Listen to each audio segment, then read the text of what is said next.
हम रंजना झा समस्त मिथिलावासी के सादर नमन करै छी और रंजना गीत संग्रह चैनल पर अहाँ सब गोटा के स्वागत करै छी।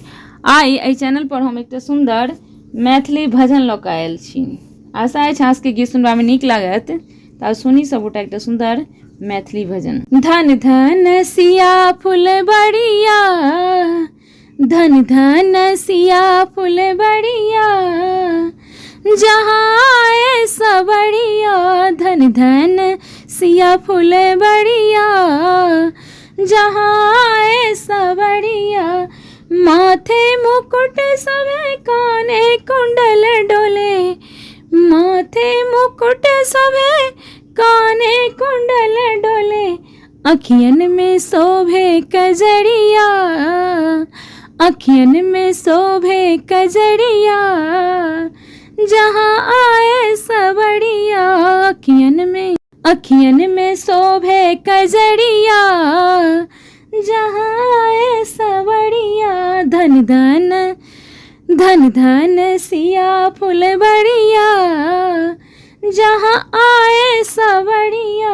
मृदु मुस्कान करे तिरछी नजर मारे, मृदुल मुस्कान करे तिरछी नजर मारे। सभा बिच खिचले धनुषिया, सभा बिच खिचले धनुषिया, जहाँ आयल सबरिया। सभा बिच खिचले धनुषिया, जहाँ आयल सबरिया। धन धन धन धन सिया फुलबरिया, जहाँ आयल सबरिया। सुंदर रूप देखी सुध बुद्धि गेल भूली, सुंदर रूप देखी सुध बुद्धि गेल भूली।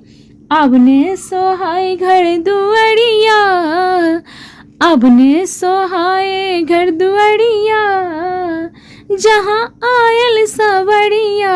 अबने सोहाय घर दुआरिया, जहाँ आयल सबरिया। धन धन धन धन सिया फुलबरिया, जहाँ आयल सबरिया।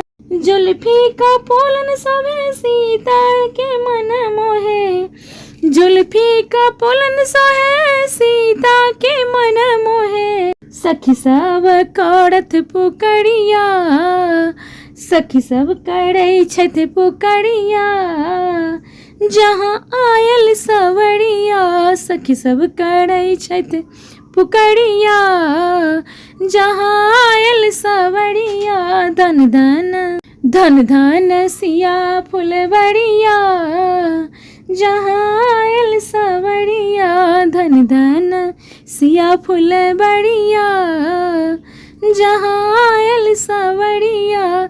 गीत सुनना में केहन लागल कमेंट करके बताएब। गीत नीक लागत तो गीत के लाइक करब, चैनल के सब्सक्राइब करब और गीत के शेयर करब। गीत सुनवा के लेल अहाँ सब गोटा के बहुत बहुत धन्यवाद।